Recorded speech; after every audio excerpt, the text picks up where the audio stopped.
अगर Nifty 100 point बढ़ेगा ऊपर तो इन दोनों की मूवमेंट बहुत ही अलग तरीके से होगी। आपको रियलाइज भी नहीं होता है कि आपके लॉसेज बहुत तेजी से बहुत कम टाइम में आपके बहुत ज़्यादा होने लग जाएंगे। लॉन्ग स्ट्रैडल ठीक इसका पे ऑफ ग्राफ का उल्टा हो जाएगा, है ना। तो लॉन्ग स्ट्रैडल में आपका पे ऑफ ग्राफ ऐसे हो जाएगा। मैं आपको एक सरप्राइजिंग चीज़ बताता हूँ कि ऑल ओवर द वर्ल्ड जितने भी बड़े हेज फंड्स हैं वहाँ पे प्रोफेशनल ट्रेडर्स अपने ट्रेडिंग करियर में ज़्यादातर सिर्फ एक ऑप्शन स्ट्रैटेजी यूज़ करते हैं और उस ऑप्शन स्ट्रैटेजी का नाम है शॉर्ट स्ट्रैडल। तो ये पूरे वीडियो में अगर आपको शॉर्ट स्ट्रैडल के बारे में कुछ भी नॉलेज नहीं है तो पूरे वीडियो में हम डिस्कस करेंगे शॉर्ट स्ट्रैडल का कंप्लीट बेसिक्स, इसके पीछे का लॉजिक क्या होता है, आप कब इसे सक्सेसफुली यूज़ कर सकते हैं और आपकी पोजीशन कैसे मूव करती है मार्केट के साथ। तो अगर आपको शॉर्ट स्ट्रैडल के बारे में बिल्कुल भी नॉलेज नहीं है, I can guarantee you video को एंड तक देखना और इस पर्टिकुलर स्ट्रैटेजी के पीछे का पूरा नॉलेज आपको मिलेगा। तो वीडियो अच्छी लगे तो सब्सक्राइब और लाइक ज़रूर करना। चलो स्टार्ट करते हैं। तो गाइस, शॉर्ट स्ट्रैटल्स का कंसेप्ट क्लियर करने से पहले आपको कुछ बेसिक नॉलेज ऑप्शंस के बारे में ज़रूर होनी चाहिए। जैसे कि आपको पता होना चाहिए कॉल ऑप्शंस और पुट ऑप्शंस की मूवमेंट और वर्किंग कैसे होती है। ऑलराइट, तो जैसे आप समझ लो, मैं आपको एग्जांपल देता हूँ कि आज समझ लो आज निफ्टी है 18,000 पे। ऑलराइट, निफ्टी का 18,000 का करंट मार्केट प्राइस चल रहा है। ऑलराइट, तो जैसा कि आपको पता होगा निफ्टी के 18,000 के ऊपर जितने भी कॉल ऑप्शंस होंगे वो काफ़ी लेवल्स पे ट्रेड होते हैं। तो 18,100 पे कॉल ऑप्शंस होंगे, 200 पे होंगे, 300 पे होंगे, 400 पे होंगे, 500 पे होंगे। तो ऐसे ही 2,000-3,000 पॉइंट तक स्ट्राइक प्राइसेस के कॉल ऑप्शन की ट्रेडिंग होती है। उसी तरीके से आप नीचे आओगे तो नीचे 17,900, 17,800, 700, 600 और ऐसे ही जितना आप दूर जाते जाओगे उनकी भी पुट ऑप्शंस की भी ट्रेडिंग होती है। ऑलराइट, तो जैसा कि आप समझ लो कि call options current market price से कॉल ऑप्शंस आप जितना दूर जाते जाओगे उनकी प्रीमियम की वैल्यू कम होती जाएगी। तो फॉर एग्जांपल अगर 18,000 पे आज आप मान के चलो, एक एग्जांपल लेते हैं, आज अगर 300 रुपीज़ का प्रीमियम चल रहा है कॉल ऑप्शन का 18,000 का, तो 18,100 का आप मान के चलो हो सकता है 250 चल रहा हो। राइट, और 18,200 का मान लो आप 200 रुपये चल रहा हो और 18,300 का 150। तो जैसे आप 18,000 से जितना दूर जाते जाओगे ऊपर कॉल ऑप्शन की प्रीमियम कम होते जाएंगे। राइट, तो समझ लो आप जितना दूर जाते जाओगे कॉल ऑप्शन की वैल्यू कम होती जाएगी। राइट, और आप पुट ऑप्शन की बात करते हैं। पुट ऑप्शन अगर 18,000 का करंट पुट ऑप्शन की वैल्यू है सेम होगी 300, तो 17,900 का मान लो हो सकता है 250 और 17,800 का हो सकता है 200, ये हो सकता है 180। तो पुट ऑप्शन आप जितना दूर जाते जाओगे करंट मार्केट प्राइस से जितना नीचे जाते जाओगे, ऑलराइट, पुट ऑप्शंस की वैल्यू घटती जाएगी। तो आई होप आपको इतना कंसेप्ट क्लियर है। तो गाइस, बात करते हैं एक्सपायरी वाले दिन ऑप्शन के प्राइसेस क्या होंगे। ठीक है, ये आपको कंसेप्ट क्लियर होना बहुत ज़रूरी है। तो मान के चलते हैं हम कॉल ऑप्शंस की बात करते हैं। तो एक्सपायरी वाले दिन आप समझ के चलो, यहाँ पे अगर 18,400 पे मार्केट क्लोज होती है एक्सपायरी वाले दिन निफ्टी, ऑलराइट, तो मैं आपको बताता हूँ कॉल ऑप्शंस की वैल्यू कितनी होगी। तो आपका डिपेंड करता है स्ट्राइक प्राइसेस कौन से हैं, उनके स्ट्राइक प्राइसेस के हिसाब से ही आपके कॉल ऑप्शन की वैल्यू डिसाइड होगी। तो फॉर एग्जांपल आप समझ लो 18,000 का कॉल ऑप्शन कितनी वैल्यू होगी 18,000 के कॉल ऑप्शन की, वो आपको फ़र्क बिल्कुल भी नहीं पड़ता। आपने 100 रुपये वो चीज़ ली है या 10 रुपये पे ली है, इट डजेंट मैटर आपने किस प्राइस पे उसे बाय किया है, उसकी फाइनल वैल्यू होगी वो कितना दूर है, कितना ऊपर है। तो 18,000 का निफ्टी 18,400 जो एक्सपायरी पे प्राइस है उससे कितना दूर है। तो 18,000 से लेके 18,400 400 पॉइंट का डिस्टेंस है हमारे इस स्ट्राइक प्राइस से और 18,400 जो आज का एक्सपायरी का प्राइस है। तो 18,000 कॉल ऑप्शन की वैल्यू होगी 400 रुपीज़। ठीक है, I hope this is clear. Call option आपका जो जितना भी स्ट्राइक प्राइस है उससे कितना ऊपर मार्केट बंद हो रही है वो एक्सपायरी वाले दिन आपकी फाइनल फिगर होगी। तो मार्केट अगर आपने 18,000 का कॉल ऑप्शन लिया है और मार्केट 18,400 पे बंद होती है, तो 18,000 से लेकर 18,400 हुआ 400 पॉइंट, तो आपके कॉल ऑप्शन की वैल्यू होगी 400। ठीक है, और इसी तरीके से अगर आपने 18,100 का कॉल खरीदा होता और मार्केट 18,400 पे बंद हो रही है तो कितनी ऑप्शन की वैल्यू होती है, आप मुझे कमेंट्स में बताओ। 18,100 से 18,400 आपके ऑप्शन की वैल्यू होती 300। ऑलराइट, और इसी तरीके से 18,200 पे आप आते तो आपके 18,200 के कॉल ऑप्शन की वैल्यू होती 18,200 से 18,400 200 पॉइंट। ऑलराइट, तो इसी तरीके से आपकी स्ट्राइक प्राइस से कितना ऊपर मार्केट बंद होती है उससे डिसाइड होता है आपके कॉल ऑप्शन की वैल्यू क्या होगी। ऑलराइट, तो मार्केट बंद हुई है फॉर एग्जांपल 18,400 पे, तो आप मुझे बताओ 18,500 की वैल्यू कितनी होगी कॉल ऑप्शन की। ये फर्क बिल्कुल भी नहीं पड़ता कि आपने उसे 100 रुपये पे खरीदा या 10 रुपये पे, आपकी वैल्यू होगी 18,500 की जीरो एक्सपायरी पे।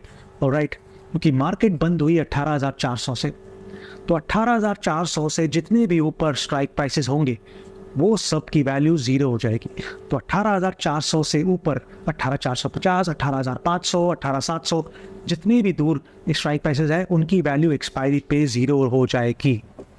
ऑलराइट, तो जितने भी स्ट्राइक प्राइसेस नीचे हैं एक्सपायरी वाले प्राइस से, तो 18,400 से जितने भी नीचे हैं कॉल ऑप्शंस उन सब में कुछ वैल्यू बचेगी। 18,400 से ऊपर जितने भी कॉल ऑप्शंस हैं उनकी वैल्यू ज़ीरो हो जाएगी। और इसी तरीके से ठीक इसकी मिरर इमेज ठीक उल्टा इसका पुट ऑप्शंस की तरफ होता है। ऑलराइट, तो मान के चलो 18,400 पे मार्केट एक्सपायरी नहीं हो रही है, मार्केट एक्सपायर होती है 17,500 पे। ठीक है, तब इसका मतलब ये हुआ कि 17,500 के ऊपर जितने कॉल ऑप्शंस थे उनकी वैल्यू ज़ीरो हो गई, जैसा कि हमने डिस्कस किया। ठीक है, तो इन सब चीज़ों में पुट ऑप्शंस का क्या हाल होगा। तो देखो, पुट ऑप्शंस में समझ लो अगर आपने 17,900 का पुट खरीदा होता, ठीक है, तो उसकी वैल्यू कितनी होगी कमेंट सेक्शन में ज़रूर बताओ मुझे। उसकी वैल्यू होगी 17,900 से 17,500 का जो डिस्टेंस है। ऑलराइट, 17,900 से 17,500 का डिस्टेंस हुआ 400, तो इस 17,900 की पुट ऑप्शन की वैल्यू होगी 400। इसी तरीके से 17,800 के पुट ऑप्शन की वैल्यू होगी 17,800 से 17,500 मतलब 300। ऑलराइट, और ऐसे ऐसे ऑप्शंस की वैल्यू डिसाइड होगी, और 17,500 के नीचे जितने भी पुट ऑप्शंस होंगे उनकी वैल्यू ज़ीरो हो जाएगी। तो 17,400 का अगर आपने पुट ऑप्शन लिया होता, 100 रुपये पे लिया हो या 50 पे लिया हो, अगर 17,500 पे मार्केट बंद होती है तो उस ऑप्शन की वैल्यू ज़ीरो हो जाएगी। तो एक्सपायरी वाले दिन अगर मार्केट जिस भी लेवल पे बंद होती है उसके लेवल के नीचे के पुट्स ज़ीरो हो जाते हैं। ऑलराइट, सो आई होप आपको इतना कंसेप्ट क्लियर है।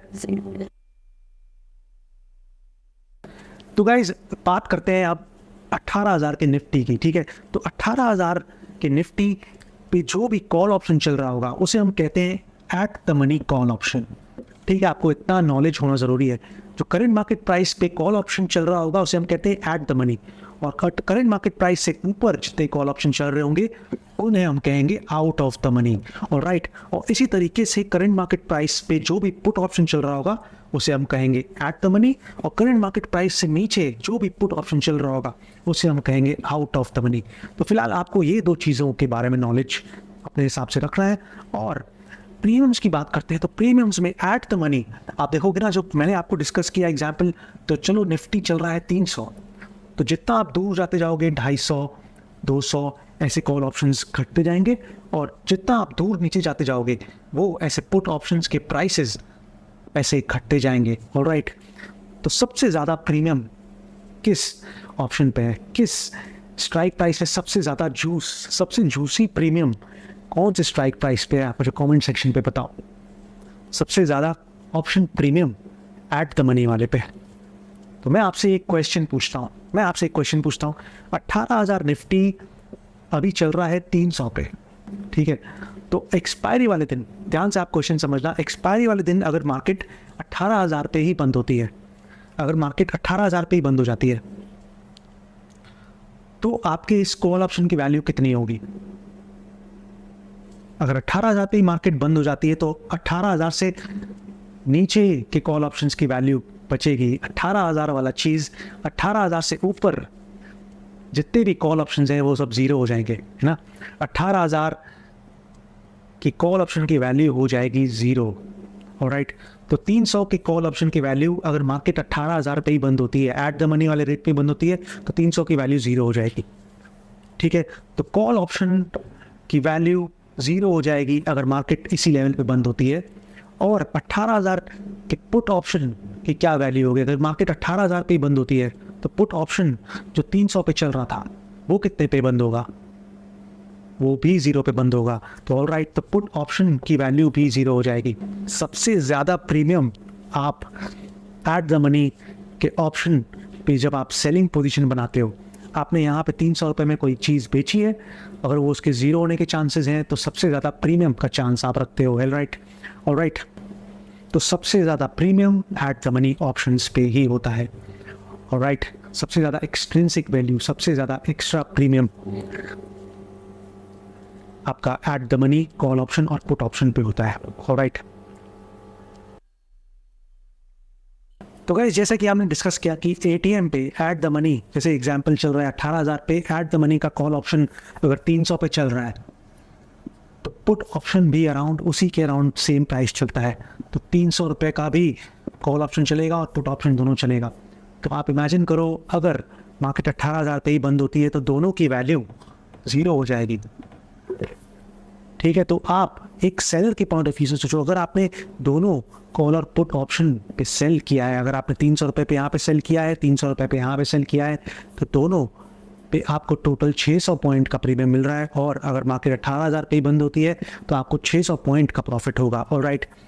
आई होप ये क्लियर है, ठीक है। अगर मार्केट 18,000 पे ही बंद होती है तो मैं आपको एग्जाम्पल बताऊँगा, मार्केट 18,100 पे बंद होती है एक्सपायरी पे, तो आपके कॉल ऑप्शन की वैल्यू कितनी होगी?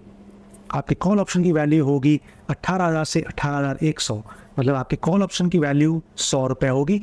और 18,100 पे मार्केट रहती है तो पुट ऑप्शन 18,100 के नीचे है, जैसे हमने डिस्कस किया, तो आपके पुट ऑप्शन की वैल्यू हो जाएगी 0। तो आपने 300 + 300 600 पॉइंट का प्रीमियम कलेक्ट किया था, आपको मार्केट को वापस देना है 100 पॉइंट, तो 500 पॉइंट का आपको प्रॉफिट होगा अगर मार्केट 18,100 पे बंद होती है, ठीक है। तो फॉर एग्जांपल मार्केट अगर 18,000 पे ही बंद होती है, दोनों 0-0 हो जाएंगे, आपको मिलेगा 600 पॉइंट का प्रॉफिट, राइट। और अगर मार्केट 18,100 पे बंद होती है, आपको मार्केट को लौटाने पड़ेंगे वापस 100 पॉइंट, तो आपको मिलेगा 500 पॉइंट, ऑलराइट। तो इसी तरीके से मार्केट अगर समझ लो 18,300 पे बंद होती है तो आपके कॉल ऑप्शन की वैल्यू कितनी होगी? 18,000 से 18,300, आपके कॉल ऑप्शन की वैल्यू होगी 300 और आपके पुट ऑप्शन की वैल्यू होगी 0। तो यहाँ पे आपने 300 + 300 600 पॉइंट अपने कलेक्ट किए थे सेल करके, आपको वापस लौटाने हैं 300, तो यहाँ पे आपको 300 पॉइंट का प्रॉफिट होगा, ठीक है। तो जैसे जैसे मार्केट ऊपर जाएगी आपके प्रॉफिट कम होते जाएंगे, बट इसमें भी एक लिमिट है। चलो अब मैं आपको बताता हूँ, अगर समझ लो मार्केट 19,000 पे बंद होती है, अगर मार्केट 19,000 पे बंद होती है तो आपकी कॉल ऑप्शन की वैल्यू कितनी होगी? आपकी कॉल ऑप्शन की वैल्यू होगी 18,000 से लेके 19,000 तक मार्केट चली गई है, 18,000 की कॉल ऑप्शन की वैल्यू होगी 1,000, ऑलराइट। और आपका पुट ऑप्शन की वैल्यू होगी 0। तो आपने यहाँ पे 300 + 300 600 पॉइंट आपने कलेक्ट किए थे, आपको मार्केट को वापस लौटाने हैं 1,000, तो इस केस में आपको 400 पॉइंट का लॉस होगा, ऑलराइट। तो आप समझ लो 300 + 300 आपने कलेक्ट किए थे, तो आपने 600 पॉइंट कलेक्ट की थी, तो मार्केट 600 पॉइंट ऊपर, तो समझ लो 18,600। और ये सेम चीज़ जो हमने कंसेप्ट डिस्कस किया कॉल की तरफ, वही सेम चीज़ पॉइंट वाइज पुट की तरफ भी होगा। तो मार्केट से 600 पॉइंट ऊपर और मार्केट से 600 पॉइंट नीचे 17,400, ठीक है। तो 600 पॉइंट ऊपर और 600 पॉइंट नीचे तक एक रेंज आपकी बनी हुई है। आपने 300 पॉइंट + 300 पॉइंट 600 पॉइंट के ऊपर तक आपके प्रॉफिट करने के चांसेस हैं और 600 पॉइंट नीचे। तो अगर हम डिस्कस करते हैं मार्केट 17,400 पे अगर बंद होती है, ठीक है, तो मार्केट अगर 17,400 पे बंद होती है तो यहाँ पे आपने कॉल और पुट की क्या पोजीशन होगी? यहाँ पे आपका पुट ऑप्शन चल रहा होगा 18,000 से 17,400, मतलब पुट ऑप्शन की वैल्यू चल रही होगी 600 पॉइंट और कॉल ऑप्शन आपका हो जाएगा 0। तो आपने 600 पॉइंट कलेक्ट किए थे, मार्केट में आपको 600 पॉइंट लौटाने हैं वापस, तो 17,400 पे आप नो प्रॉफिट नो लॉस पे अपनी पोजीशन क्लोज करेंगे, ऑलराइट। तो आप जैसे जैसे देख रहे हो मार्केट से एटीएम से जितना जितना दूर आप जा रहे हो आपके प्रॉफिट कम होते जा रहे हैं। मैक्स प्रॉफिट आपको एट द मनी अगर मार्केट बंद होती है तो आपको वहीं पे मिलेगा, और कॉल ऑप्शन पे जितना प्रीमियम आपने कलेक्ट किया है और पुट ऑप्शन पे जितना प्रीमियम कलेक्ट किया है उसका टोटल कंबाइन करके ऊपर की तरफ आपकी एक नो प्रॉफिट नो लॉस की ऊपर की तरफ रेंज बनेगी और नो प्रॉफिट नो लॉस की तरफ नीचे की तरफ रेंज बनेगी। तो फॉर एग्जाम्पल अगर मैं आपको एक पे ऑफ बना के दिखाता हूँ, 18,000 पे अगर आपने कॉल और पुट ऑप्शन सेल किया ठीक है। और आपको कॉल ऑप्शन का, अब इस केस में मैं आपको बताता हूँ, अगर 500 पॉइंट मिलते हैं कॉल ऑप्शन के और 500 पॉइंट मिलते हैं पुट ऑप्शन के, तो आपको कॉल ऑप्शन के मिले 500, पुट ऑप्शन के मिले 500, टोटल 1000 पॉइंट आपको मिले। तो 18,000 से 1000 पॉइंट नीचे और 1000 पॉइंट ऊपर, तो 17,000 नीचे की तरफ और 19,000 ऊपर की तरफ आपकी एक रेंज बन जाएगी। और मैक्सिमम प्रॉफिट आपको 18,000 पे ही मिलेगा। और जितना दूर मार्केट 18,000 से अप या डाउन रहेगी, जितना भी दूर, आपके प्रॉफिट कम होते जाएंगे। ऑलराइट, तो अब आपने देखा होगा मैक्सिमम प्रॉफिट आपको, अगर मार्केट यहीं बंद होती है तो आपको मैक्स प्रॉफिट यहाँ मिलेगा। मार्केट अगर इस तरफ बंद होगी या इस तरफ होगी तो आपके प्रॉफिट, नेट प्रॉफिट कम होते जाएंगे। और एक टाइम ऐसा आएगा तो मार्केट एक तरफा जाती जाए, अगर मार्केट इसके नीचे जाती जाए और इसके नीचे जाती जाए, तब इस पोजीशन के बाद आपको लॉस लगना शुरू हो जाएगा। ऑलराइट, तो इस पोजीशन पे नीचे से आपको लॉस लगना शुरू होगा और इस पोजीशन से नीचे से लगना आपको लॉस स्टार्ट हो जाएगा। तो मैं आपको एक एग्जांपल बताता हूँ, अगर मार्केट 16,000 पे चली गई, ठीक है, कोई भी इवेंट आया, मार्केट 16,000 पे चली गई, तो 500 और 500 आपने पोजीशन का 1000 पॉइंट आपने प्रीमियम कलेक्ट किया था। 18,000 से 16,000 मार्केट चली गई, तो आपके पुट ऑप्शन की वैल्यू कितनी होगी? आपके पुट ऑप्शन की वैल्यू होगी अराउंड 18,000 से लेके 16,000, मतलब 2,000 आपके पुट ऑप्शन की वैल्यू चल रही होगी और कॉल ऑप्शन आपका 0 पे बंद होगा। तो 1000 पॉइंट आपने कलेक्ट किए थे, आपको मार्केट को वापस लौटाने हैं 2000, तो 1000 पॉइंट का लॉस आपको यहाँ पे इस पोजीशन पे देना पड़ेगा अगर मार्केट 16,000 पे बंद होती है। तो 17,000 के नीचे जितना भी मार्केट जाएगी आपको अनलिमिटेड लॉसेस लगने के चांसेस है, और 19,000 के ऊपर जितनी मार्केट जाएगी तो आपको अनलिमिटेड लॉसेस लगने के चांसेस है। तो स्ट्रैडल का पे ऑफ चार्ट आप ऐसे देखोगे, पे ऑफ चार्ट ऐसे बनेगा स्ट्रैडल का। ऑलराइट, तो आई होप आपको ये पोजीशन पूरी क्लियर है कि स्ट्रैडल का पे ऑफ ग्राफ यूजुअली ऐसे बनता है कि आपकी जो टोटल प्रीमियम है उसकी रेंज के बाहर मार्केट जाएगी तो आपको लॉस लगने के चांसेस है। मैक्सिमम प्रॉफिट, अगर मार्केट आपके एटीएम पे ही बंद होता है तो आपको मैक्सिमम प्रॉफिट मिलेगा।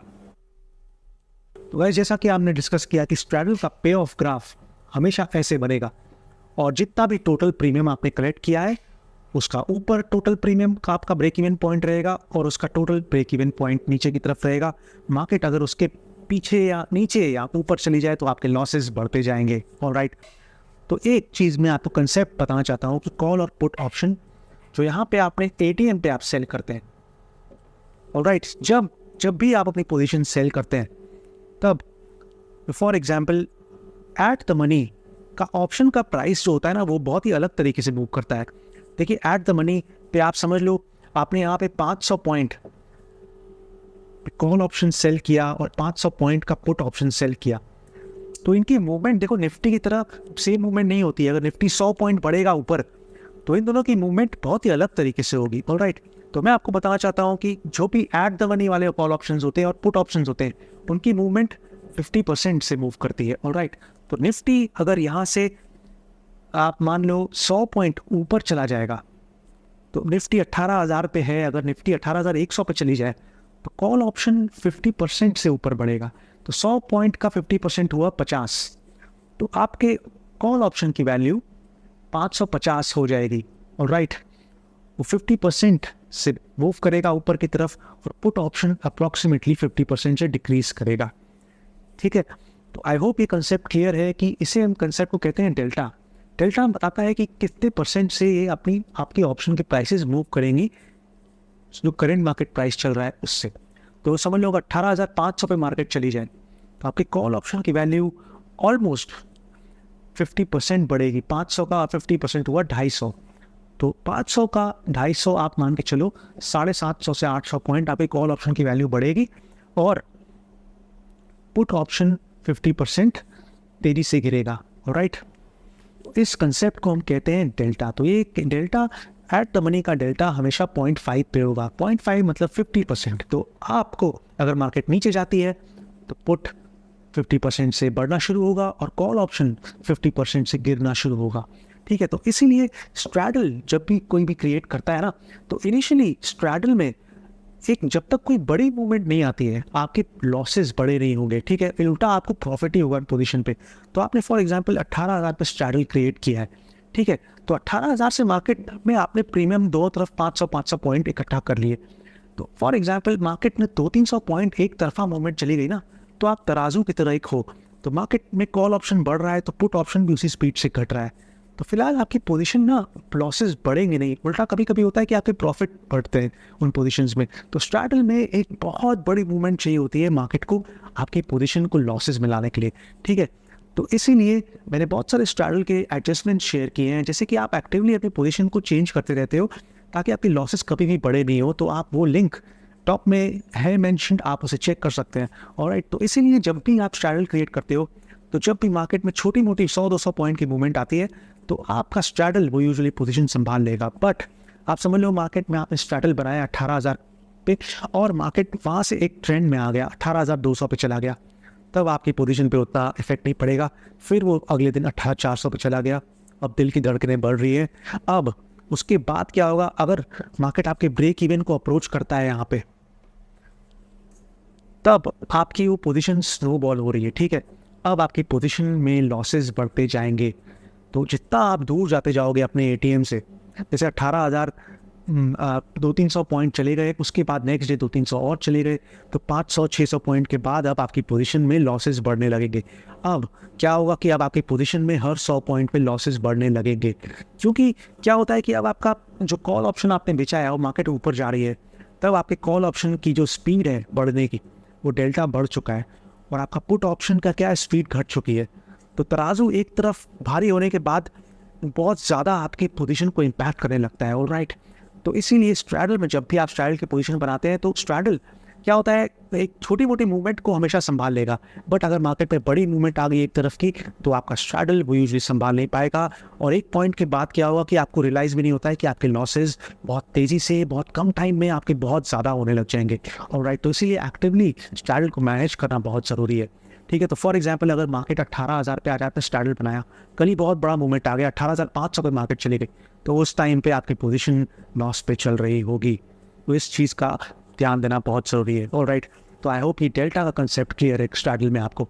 इस फिलहाल एक तराजू की तरह बैलेंस पोजीशन रहती है, अगर मार्केट जिस स्पीड से कॉल बढ़ रहा है उस स्पीड से पुट घटेगा, अगर मार्केट ऊपर जाएगी और नीचे भी ऐसे उल्टी पोजीशन, फिलहाल तराजू आपका बैलेंस रहेगा स्ट्रैडल पे। तो गाइस, जैसा कि हमने डिस्कस किया, शॉर्ट स्ट्रैडल एक साइडवेज स्ट्रैटेजी है, ठीक है। तो ये एक साइडवेज मार्केट में ही शॉर्ट स्ट्रैडल प्रॉफिटेबल होता है। अगर मार्केट आपको पहले देखना है कि अगर मार्केट अप साइड या डाउन साइड एक ट्रेंड में चल रहा है, तब आपको शॉर्ट स्ट्रैडल अवॉइड करनी है, क्योंकि शॉर्ट स्ट्रैडल का मैक्सिमम बेनिफिट आपको जब एक मार्केट साइडवेज चलती है, जब मार्केट में कोई मूवमेंट नहीं चलती है, मार्केट एक रेंज में चल रही है, तभी आपको शॉर्ट स्ट्रैडल में प्रॉफिट कमाने के चांसेस ज़्यादा रहते हैं। तो इसीलिए शॉर्ट स्ट्रैडल आपको पोजीशन तभी बनानी चाहिए जब आप एक्सपेक्ट करते हो कि मार्केट अब एक शांत फेज में रहने वाला है, ठीक है। और यूजुअली मार्केट जब एक साइडवेज मार्केट में रहती है तब आप एक शॉर्ट स्ट्रैडल बना सकते हो, या तो जब भी एक पैनिक मूव आता है, जब एक शार्प अप मूव आ जाए, उसके बाद आपको लगता है कि मार्केट थोड़ा बहुत कंसोलिडेट करना चाहिए, तब आप एक शॉर्ट स्ट्रैडल बना सकते हो। एक डाउन मूव के बाद यूजुअली मार्केट कंसोलिडेट करता है, तब आप एक शॉर्ट स्ट्रैडल बना सकते हो। ये मार्केट लगातार आप चलता जा रहा है, एक अच्छे खासे ट्रेंड में चल रहा है, ऐसे यहाँ डाउन ट्रेंड में चल रहा है, तब शॉर्ट स्ट्रैडल बनाने का कोई भी बेनिफिट आपको नहीं मिलेगा, क्योंकि तब आपकी पोजीशन एक साइडवेज मार्केट में नहीं रहेगी और आपकी पोजीशन में यूजुअली एक लॉसेस थोड़े थोड़े करके बढ़ते चले जाएंगे। तो इसीलिए मार्केट जब आप एक्सपेक्ट करते हो कि मार्केट एक साइडवेज मूवमेंट में रहने वाला है, तभी आप शॉर्ट स्ट्रैडल अपनी पोजीशन में क्रिएट करो। तो गाइस, स्ट्रैडल बनाते टाइम आपको अपनी रेंज का भी ध्यान देना है। ऑलराइट, और रेंज जब भी आप मार्केट में अपने दिन आप ज़्यादा लेके चलोगे, आपको रेंज भी उतनी बड़ी मिलेगी। तो for example time to expiry भी बहुत मैटर करता है कि आपको कितनी रेंज मिलेगी। तो ये एक एग्जांपल लेके चल रहा हूँ कि मार्केट में अगर 10 दिन बचे हैं एक्सपायरी में, तो 10 दिन का स्ट्रैडल अगर आप बनाओगे तो उसमें आपको प्रीमियम्स कम मिलेंगे। तो समझ लो उस टाइम हो सकता है 10 दिन की एक्सपायरी पे 100 रुपये कॉल और 100 रुपये पुश चल रहे हो, तो आप दिन एक्सटेंड करोगे, 20 दिन की एक्सपायरी लोगे, तो आपको हो सकता है प्रीमियम्स बढ़ जाएं, 200 की प्रीमियम मिले। और जैसे ही आप अपने टाइम का होराइजन बढ़ाते जाओगे तो आपके प्रीमियम्स बढ़ते जाएंगे।